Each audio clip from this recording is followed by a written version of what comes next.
Rate of doing work. Whenever force acts on an object and the object is displaced, work is said to be done on it.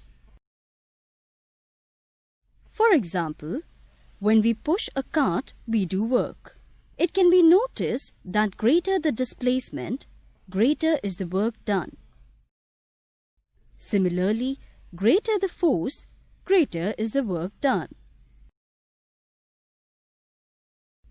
This shows that the work done depends upon the amount of force and the amount of displacement.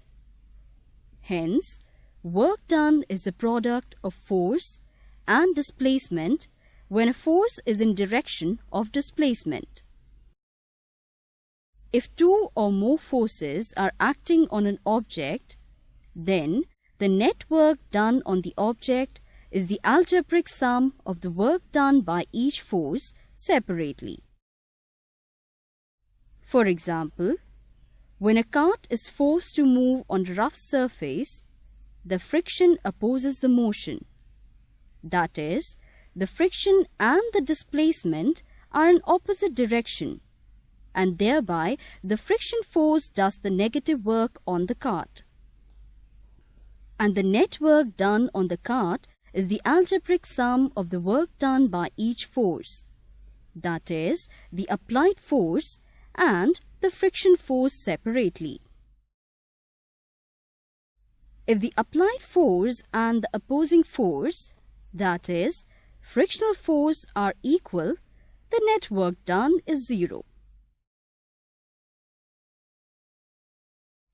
Further, when the force is applied at an angle to the displacement, then the work done is the product of the component of the force in the direction of displacement and the displacement itself.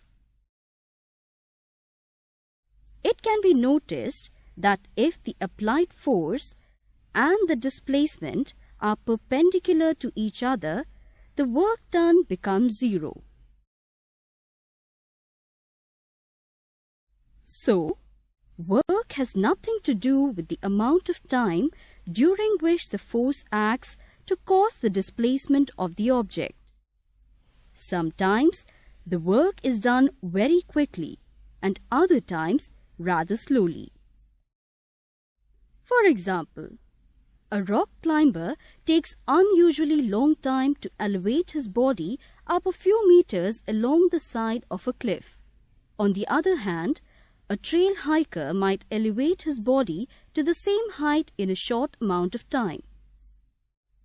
Both the people might have done the same amount of work, though the hiker does the work in considerably less time than the rock climber.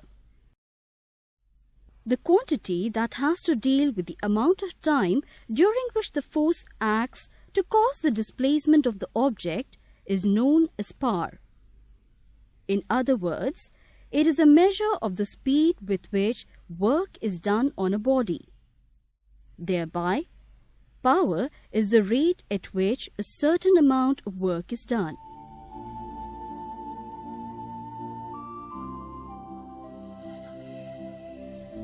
Hence, the hiker has a greater power than the rock climber. Here, one can see two lifts rising up in two multi-storied buildings separately. One is faster than the other. However, both the lifts are doing the same amount of work. The faster lift is said to have more power than the slower one. Power of an object is calculated by finding the ratio of work done by an object to the amount of time taken to do the work. For an object in linear motion, the change in the kinetic energy of an object is equal to the net work done on the object. Similarly, if an object is raised to a height, the change in its potential energy is equal to the amount of work done on the object. Whereas, if the object is allowed to fall from a height, the change in its potential energy is equal to the amount of work done by the object. In other words, the energy spent or consumed by an object is the capacity of the object to do work. Thereby, the energy spent or consumed per unit time is called power. For example, when a boy climbs an inclined road, he would be more tired while running instead of walking. Here, the change in energy to overcome the gravitational force, that is, his potential energy, is the same, but the rate at which the energy is transformed or the work is done is different. It is clear that lesser the time, more is the power. In general, power is the rate of doing work, and the power is required to produce a constant speed against an opposing force such as gravitation or friction. Therefore, it can also be measured as the product of the applied force and the velocity. Similar to work, power is a scalar quantity, and its SI unit is watt, named after the British engineer James Watt, who developed the first steam engine. An object is said to have a power of 1 watt if it can perform 1 joule of work in 1 second. Other units of power are milliwatt, kilowatt, megawatt, etc. 1 milliwatt, which is 1,000th of 1 watt. 1 kilowatt, that is equal to 1,000 watts. 1 megawatt, which is equal to 1 million watts. Whereas, in the British system, the unit of power is horsepower, which is equivalent to 746 watts. It was James Watt who compared the output of a steam engine with the power of draft horses. The story behind this is that James Watt was working with ponies lifting coal at a coal mine. He was interested to measure the power available from one of these animals. He found out that on an average, a pony could do 22,000 foot-pounds of work in a minute. He also estimated that a horse could do 50% more work than a pony. In this way, he estimated the measurement of horsepower as 33,000 foot-pounds of work in 1 minute. That is equal to 550 foot-pound per second. In MKS system, it comes out to be 746 watt. For understanding the concept of power, let's try some problems. In the given problem, measure the power of a kitchen blender if it can perform 3,960 joules of work in 20 seconds. Here, quantity of work done and the consumed time are given. Therefore, by using the relation for power, it can be measured as 198 watts. In this problem, a man pulls a bucket of water of mass 15 kg from a well, which is 20 meter deep in 25 seconds. Let's calculate the power used by the man.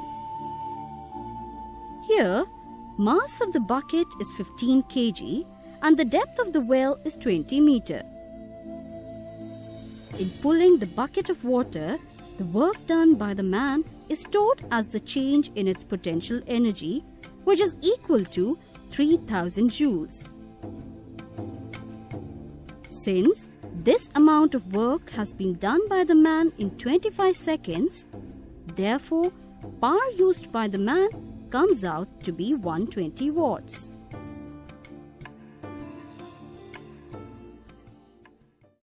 See another problem in which a man having mass 60 kg climbs up 60 steps of stairs in 2 minutes. If each step is 25 cm high, measure the power used in climbing the stairs. Height of one step is given as 25 centimeters. Therefore, the total height covered in climbing the stairs of 60 steps is 15 meters.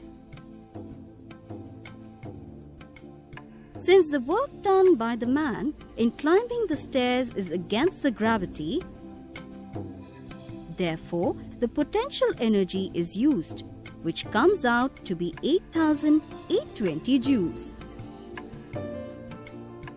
Further, the time taken in climbing the stairs is 2 minutes, that is 120 seconds.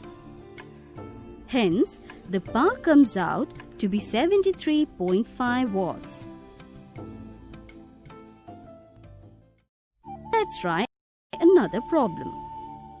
Calculate the power of a water pump which takes 60 seconds to raise 240 kg of water to water tank placed at a height of 25 meters. Since pumping the water from the ground level to some height is the work done in carrying the same mass to the given height and hence equivalent to rise in the potential energy, which comes out to be 58,800 joules. Since the time taken by the water pump is 60 seconds, therefore the power of the water pump is 980 watts. Let's see one more problem. In a bullock cart, the bull exerts a pull on a cart of 600 Newton, so that the bullock cart moves with a constant speed of 72 kilometers per hour.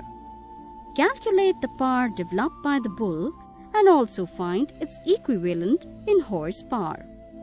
Here, the force exerted by the bull and the speed of the bull were given as 600 Newton and 72 kilometers per hour respectively.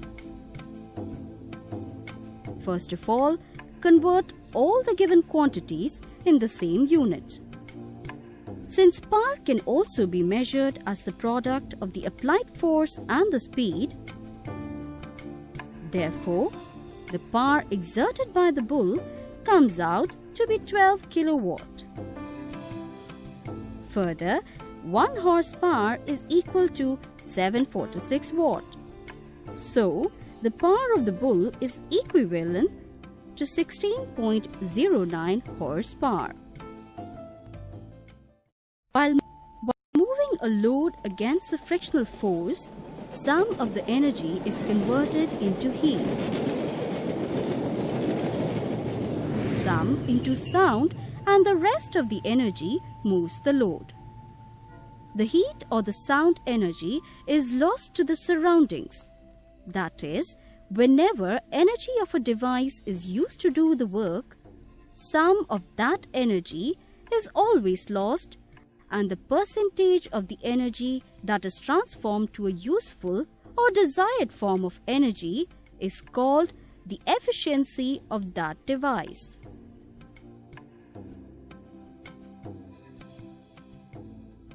More is the efficiency of a device, less is the wastage of the energy. In a water pump, energy is supplied by the pump is utilized in pumping up the water, and some energy is wasted due to the friction of the pipe. That is why when we touch the water pipe during the pumping of water, it appears to be hot.